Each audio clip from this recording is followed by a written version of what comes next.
estudantes do nono ano, sejam bem-vindos! Eu sou a professora Joyce Martins, do componente curricular de língua portuguesa, e esta é a aula de número 54, na qual teremos como objeto de conhecimento as figuras de linguagem. Detalhando este objeto, trabalharemos com as figuras de pensamento, certo? Por isso mesmo, vamos iniciar mais uma aula.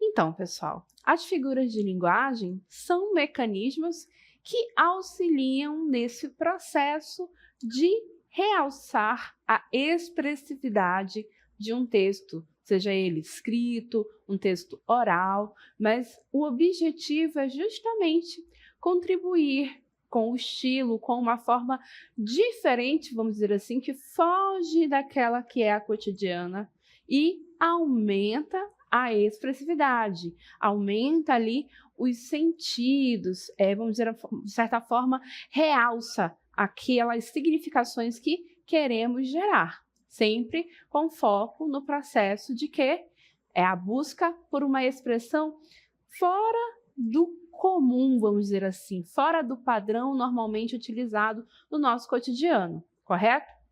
Dito isso, vamos pensar então sobre as figuras de linguagem que nós chamamos de figuras de pensamento, correto? Então vamos começar a refletir um pouco sobre o que é o pensamento. Então vamos lá. O pensamento é a capacidade de formular, ou melhor dizendo, a capacidade de formular pensamentos é uma das características que faz com que nós, seres humanos, sejamos considerados seres racionais. É nesse processo de formular pensamentos que acabamos por brincar com o sentido que as palavras podem ter. Então vejam aí, que é nesse sentido, nesse caminho, que nós vamos compreender o que são as figuras de pensamento. São justamente as figuras que fazem esse processo de brincar com os sentidos que as palavras podem ter, de brincar com os sentidos que as palavras podem assumir em determinado contexto, correto? E aí, nesse sentido, criam-se essas formas de expressão, esses mecanismos que são as figuras de pensamento, um subtipo das figuras de linguagem, tá? Então, olhem aí, finalizando a leitura da cartela, é assim que surgem as ditas figuras de pensamento, correto? E para começar a conhecê-las, vamos então prestar atenção em uma sequência de quadrinhos, são 3 quadrinhos. Estes quadrinhos estão acompanhados por um áudio, que é um fragmento de um conto que foi escrito por Monteiro Lobato. O conto se chama Negrinha. Então, prestem atenção em cada um desses quadros e também observem o áudio, a mensagem que está contida neste fragmento de texto que nós escolhemos para este momento, ok? Vamos lá. Negrinha era uma pobre órfã de 7 anos. Nascera na senzala, de mãe escrava, e seus primeiros anos vivera-os pelos cantos escuros da cozinha, sobre velha esteira e trapos imundos. Sempre escondida, que a patroa não gostava de crianças. Excelente senhora, a patroa, gorda, rica, dona do mundo, a mimada dos padres, com lugar certo na igreja e camarote de luxo reservado no céu. Uma virtuosa senhora em suma, dama de grandes virtudes apostólicas, esteio da religião e da moral, dizia o reverendo. Ótima a dona Inácia, mas não admitia choro de criança. Então, percebam aí que, ao mesmo tempo em que no conto o narrador fala que Dona Inácia era essa pessoa formidável, ótima, dona de grandes virtudes e que socialmente, né, na sociedade em que ela vivia, era aí amiga, né, da igreja, das pessoas da igreja católica, no caso aí os padres, né, tão boa que chegava-se a dizer aí que teria um camarote no céu já resguardado. Então essa mesma pessoa tão boa e tão formidável é também a pessoa que não tolerava o choro da criança e que, por esse motivo, fazia com que a menina negrinha, que nós vamos ver que ao longo do conto ela sequer tem um nome, né? Ela não é referida por um nome, então essa menina tem que ficar ali crescendo, vivendo escondida nos cantos da casa, porque a patroa, né, Dona Inácia, não tolerava ali a sua presença, não queria uma criança por perto ali incomodando a sua vida, o seu cotidiano e tudo mais, correto? Então vejam que, certamente, o autor, ao criar essa situação, esse conto, ele estava ali em um processo de crítica a uma sociedade, né? Vamos lembrar que Monteiro Lobato escreve ali mais ou menos no início do século passado, em um Brasil que é um Brasil que recentemente deixou de ser um país que tinha a escravidão legalizada, né? Então é um país que recentemente aboliu a escravidão, mas a sociedade ainda tem esse pensamento de achar que os escravos são um grupo de pessoas que tem menos valor social, né? Então, quando ele coloca a Dona Inácia, essa pessoa que tem aí uma posição social distinta, uma pessoa que tem posses e que socialmente parece muito boa, mas que na sua intimidade, dentro da sua casa, demonstra ali um comportamento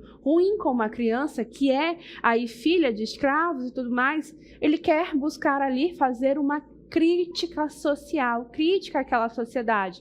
E aí, utilizando a figura da senhora, a Dona Inácia, e da criança, a negrinha. Ora, e para isso ele vai, né, fazendo esse jogo formidável, excelente, mas não tolera o choro da criança. Então, veja, quando ele diz que ela é formidável, que ela é excelente, será que ele realmente está querendo afirmar aquilo?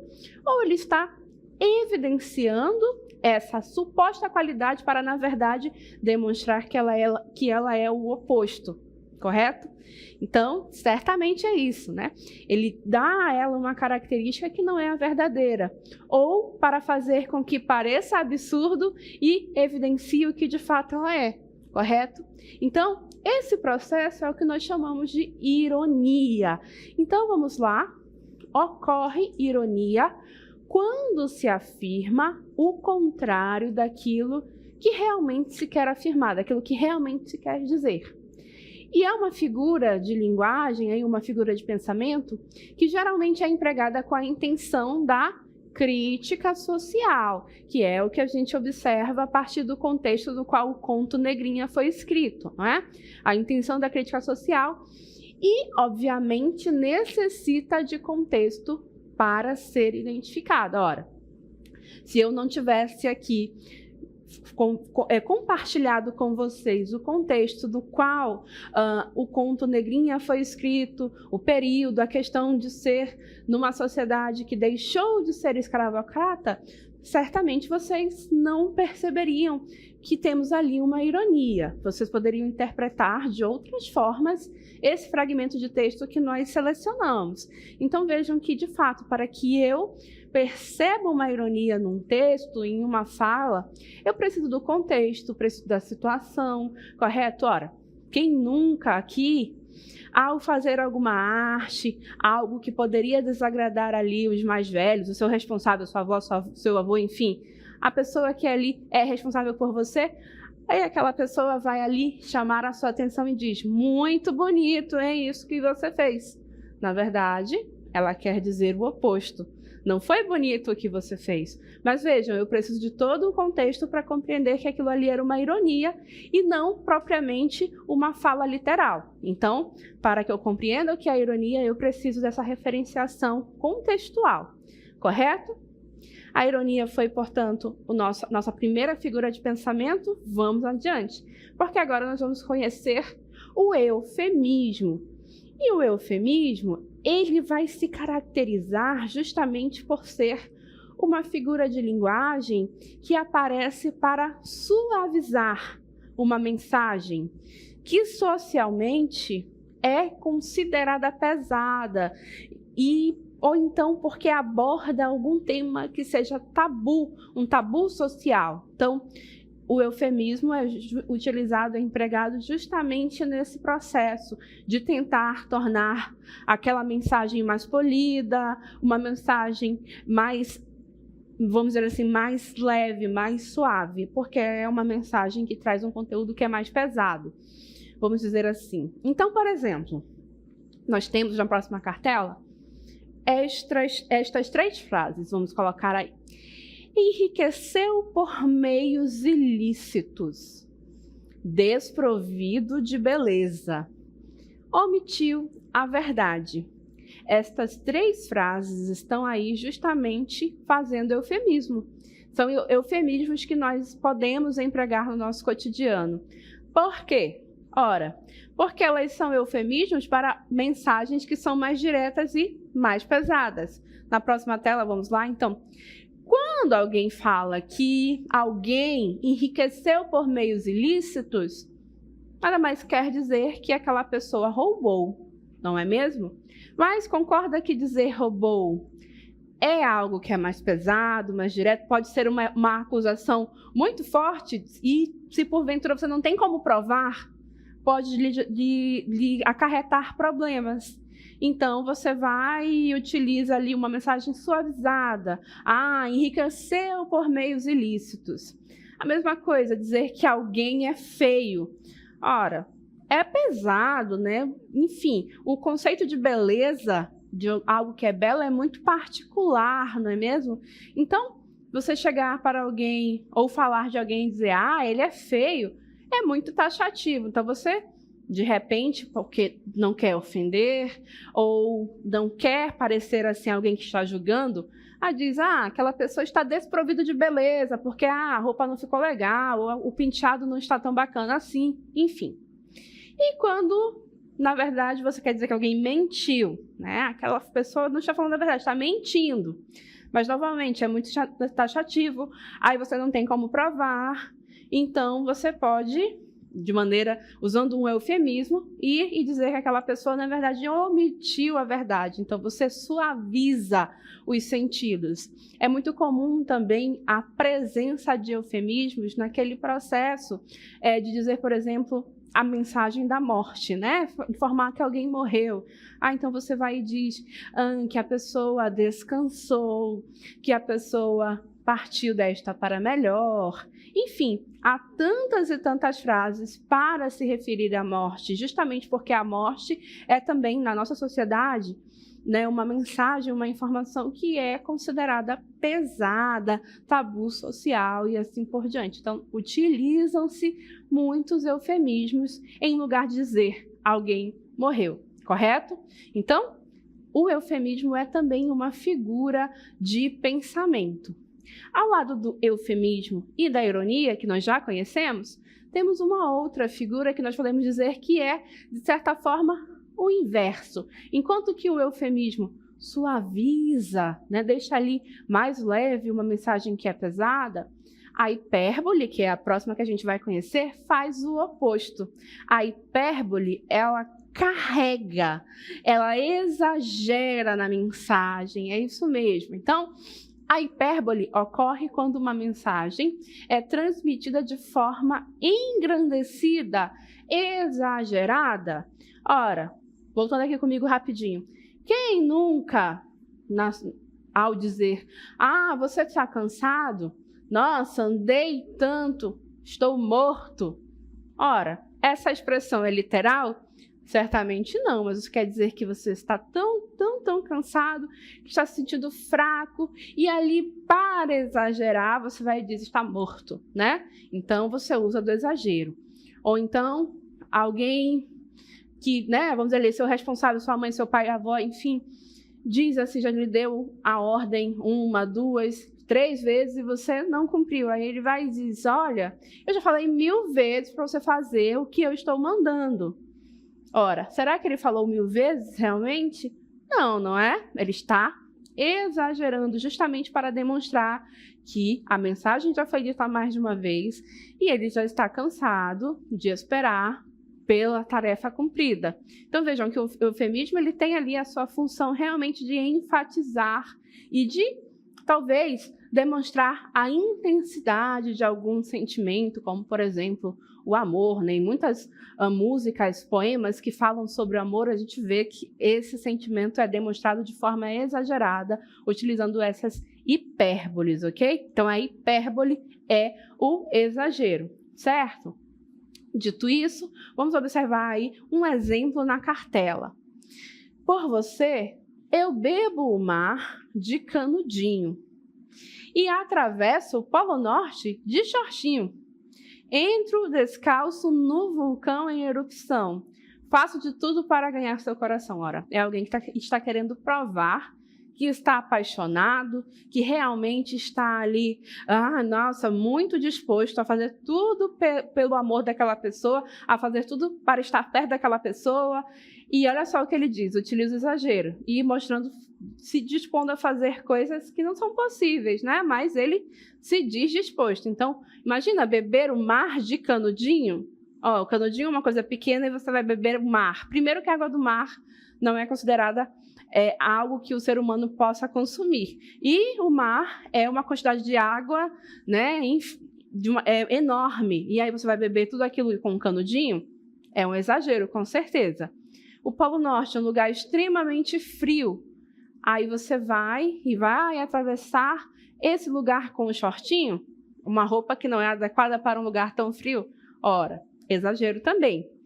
Vulcão em erupção, um lugar extremamente quente, temperaturas altíssimas, que certamente machucariam qualquer pessoa. Aí a pessoa diz que vai entrar nesse vulcão em erupção estando descalço. Ou seja, percebam que ele está aqui, né, o eu lírico dessa canção está, obviamente, utilizando do exagero para demonstrar aí a sua capacidade de lutar e de conquistar o coração, ou seja, o sentimento amoroso da pessoa para quem ele está se declarando. Então, vejam que, de fato, a hipérbole exagera, carrega na significação, justamente para que fique clara a intensidade do sentimento em relação a outra pessoa e assim por diante. Então, percebam que são figuras que têm uma intenção de significação, correto? Dito isso, vamos adiante, vamos conhecer mais uma figura de pensamento. Olhem só, é a gradação. Então, quando é que ocorre a gradação? A gradação ocorre justamente quando vamos utilizar uma sequência de palavras ou de expressões para intensificar ou amenizar uma ideia. Só que essa intensificação ou a amenização acontece aos poucos, por isso que o nome é gradação, que é justamente algo que ocorre gradativamente, aos poucos. Eu não exagero de uma vez e eu não suavizo de uma vez, como acontece, né, aí com a hipérbole, né, e o eufemismo. Não, é aos poucos, correto? Imaginem como se fosse subir uma escada. Você vai de um patamar para o outro, degrau por degrau, um elemento por vez, porque talvez de uma vez só você não consiga. Então, para demonstrar isso, existe também a figura de linguagem, que é a gradação, que vai fazendo as intensificações ou suavizações de forma gradual, um pouquinho por vez. Então, vamos ao exemplo? Olhem só. Noites e noites estudei devotamente nossos mitos e sua geometria. Por mais que me procure, antes de tudo ser feito, eu era amor. Só isso encontro. Caminho, navego, voo. Sempre amor. Então, note, né, que a gente tem aí uma sequência de ações. Caminhar, que é algo que o ser humano pode fazer por suas próprias possibilidades, se estiver ali, né, com o seu corpo físico saudável e adequado, ele pode caminhar pelas suas próprias possibilidades. Aí, de repente, vem navegar. Navegar já é algo que o ser humano pode nadar e tudo mais, mas com algum tipo de embarcação é algo que o ser humano pode fazer também e que o ser humano domina já há um pouco mais de tempo. E aí, voar. Voar é algo que realmente o ser humano não consegue fazer, correto? Mas ele desenvolveu aí artefatos, né? Formas de voar, não por meios próprios, mas por meio de alguma tecnologia. E é algo que, em relação à navegação, o ser humano passou a dominar há menos tempo, né? Em termos históricos, primeiro o ser humano navegou bastante para depois começar a voar por meio do avião e assim por diante, e outros meios de comunicação. Ou comunicação não, perdão, locomoção. Então vejam que há uma gradação aí, né? Caminhar, navegar, voar, né? São ações que vão se intensificando aos poucos. Por isso que nós temos ali uma gradação. Algo que o ser humano pode fazer sozinho, caminhar. Algo que o ser humano precisou desenvolver tecnologia, porque ele nada, mas ele não navega, ele não vai muito distante, então ele precisa navegar, precisa de tecnologia, não é? E é uma tecnologia desenvolvida já há bastante tempo, e depois voar, que é algo, né, que é uma tecnologia mais recente em relação à navegação. Por isso é uma gradação. Então vejam que esse processo aí, esse desenvolver, é demonstrado no texto aos poucos. Então, é gradativamente. É isso que significa uma gradação em termos de figura de linguagem, ok? E aí, passemos à próxima figura, que é a que nós chamamos de personificação ou prosopopeia. Os dois nomes são válidos. Ocorre personificação ou prosopopeia quando o texto atribui características que são próprias dos seres humanos a elementos que não são humanos. Então, há vegetais, há animais, há objetos, há ambientes, lugares, né? Você coloca ali características e ações que são dos humanos a esses elementos que não são humanos. Então, nós temos aqui, no nosso cenário, o nosso primeiro exemplo. Então, percebam, temos ali uma pedra, uma rocha, e ela está ali chorando. Percebam que chorar de tristeza é algo que é próprio dos seres humanos. Mas aqui nós atribuímos a pedra, que é um elemento que não é humano. Por isso, podemos dizer que estamos aqui personificando este elemento, correto? Aí nós temos um outro exemplo. Olhem aí. Varrer para limpar o ambiente, para deixar ali aquele lugar organizado, retirar detritos, sujeiras, enfim. Varrer é algo, então, que é próprio, uma ação própria dos seres humanos. Até desenvolvemos a vassoura para isso, não é? Então, percebam que aqui, quem está fazendo isso é uma árvore, né? E a árvore está ali, vamos dizer assim, limpando as folhas que caem dela própria, né? Para que fique ali um ambiente mais organizado, limpo, vamos dizer assim. Ora, então eu estou personificando aqui nessa situação, porque a árvore não é humana, mas eu estou atribuindo a ação de varrer a este elemento não humano, ok? E aí, para além deste exemplo, esses dois exemplos que nós colocamos aqui para vocês, nós temos um outro exemplo na cartela que foi aí extraído de um trecho de um poema de Vinícius de Moraes que se chama A Porta. Olhem só que interessante. Eu sou feita de madeira, matéria morta, mas não há coisa no mundo mais viva do que uma porta. Eu abro devagarinho para passar um menininho. Eu abro bem com cuidado para passar o namorado. Eu abro bem prazenteira para passar a cozinheira. Eu abro de supetão para passar o capitão. E o texto segue, né? Ele vai descrever aí mais ações que a porta faz. Mas vejam que neste texto, volta para a primeira cartela, por favor, do texto, quando ele diz, eu sou feita de madeira, matéria morta, mas não há coisa no mundo mais viva do que uma porta. Então, ele já demonstra aí, né, esse objeto, que é a porta, esse objeto inanimado. Ele vai mostrar, na verdade, por meio da sua visão e do seu entendimento, que é um objeto vivo, né? Porque ele se movimenta. Dentro do entendimento desse poema é isto. Mas notem que é a porta falando, é a porta que é o eu lírico deste poema.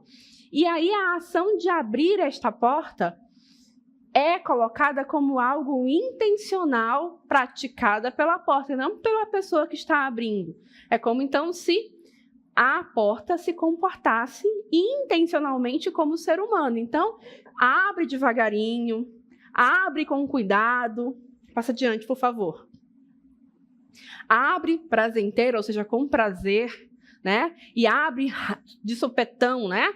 Então, é como se para cada pessoa que vai passar, a cozinheira, a criança, o capitão, essa porta abrisse de uma maneira diferente, de uma maneira intencional, né? Então, óbvio, a porta não tem essas intenções, ela é um ser inanimado, ela não é um ser humano, mas nós colocamos as intenções dos seres humanos a um elemento, a um objeto que não é humano. Então, neste contexto aí, deste poema, a porta foi personificada. É, portanto, um exemplo de prosopopeia.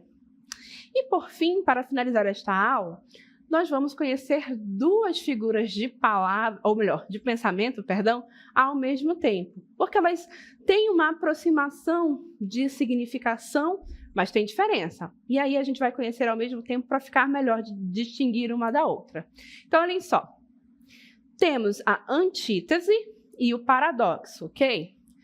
A antítese costuma-se afirmar que é uma oposição que é lógica. Então, ali, dentro do texto, dentro da situação, vai aparecer um tipo de oposição que é comum no nosso cotidiano, que tem uma lógica.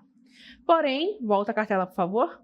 O paradoxo é justamente definido como uma oposição ilógica. Então, a oposição que é construída ali no contexto daquele texto não é algo que é comum no nosso mundo, na nossa sociedade, portanto, não tem lógica naquilo, é ilógico. Vamos ao texto, que aí fica melhor de compreender. Por exemplo, neste poema nós temos um exemplo, aliás, temos vários exemplos de antítese, porque são justamente essas oposições que são lógicas, que são próprias da nossa sociedade. Então, olhem só o que diz o texto, que é uma canção, na verdade. Não existiria som se não houvesse o silêncio. Não haveria luz se não fosse a escuridão. A vida é mesmo assim, dia e noite, não e sim. Então percebam, quando ele coloca o silêncio se opondo ao som, a luz se opondo à escuridão, né? O sim se opondo ao não, o dia se opondo à noite. Então, todas essas oposições, elas são lógicas, elas são próprias da nossa vida, do nosso cotidiano, né? O contrário do som é o silêncio, o contrário da luz é a escuridão, né? O contrário do dia é a noite e assim por diante, correto? Então, são oposições lógicas, então por isso que essa canção foi trazida como um exemplo de antítese, correto? E aí, agora vamos observar um exemplo de paradoxo neste texto. Olhem só.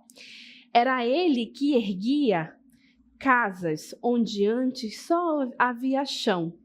Como um pássaro sem asas, ele subia com as casas que lhe brotavam da mão. Mas tudo desconhecia de sua grande missão. Não sabia, por exemplo, que a casa de um homem é um templo sem religião. Como tampouco sabia que a casa que ele fazia, sendo a sua liberdade, era a sua escravidão. Olha que interessante. Como assim a casa que esta pessoa está fazendo é, ao mesmo tempo, liberdade e escravidão? Ora, né? Então, a gente pode recuperar também, é um trecho de um texto de Vinícius de Moraes, se chama Operário em Construção. Então, pelo título Operário, a gente já imagina que é alguém que trabalha com construções. Então, construir, fazer casas é, portanto, o seu trabalho. E, nesse sentido, por meio desse trabalho, ele recebe o seu salário e pode, então, fazer as coisas que ele quer. É ali, então, a sua liberdade, né? Por meio desse trabalho, ele vai construindo e tendo ali e fazendo as coisas que ele tem vontade. É, portanto, a sua liberdade. Mas, como é um trabalho no qual ele precisa cumprir horário, precisa estar ali sempre presente, precisa ali cumprir aquilo que esperam dele, então é algo que coloca limites no seu ir e vir. Ele não pode simplesmente ir embora a hora que quer, chegar a hora que quer, e tem que cumprir as regras do ambiente. Então, nesse sentido, há ali algo de prisão neste contexto. Então, a casa que esta pessoa construía é, ao mesmo tempo, a sua liberdade e a sua prisão. Então, a contrariedade, aí, a oposição ilógica vem justamente desse processo de observar que algo, ao mesmo tempo, é liberdade e prisão. É algo que é ilógico para o nosso contexto social, para a nossa vivência em sociedade. Então, por isso que isso é um paradoxo. Enquanto que é normal e compreensível eu dizer, lá na outra canção, que o dia se opõe à noite e que o som se opõe ao silêncio, já no outro exemplo, fica meio ilógico dizer que algo é, ao mesmo tempo, liberdade e prisão. Então, por isso, uma coisa é antítese e a outra coisa é paradoxo, ok? E assim, nós vamos encerrando esta aula, na qual estudamos e conhecemos aí as figuras de palavra, certo? Ou melhor, de pensamento. Figura de palavras é em outro momento. São as figuras de pensamento, certo?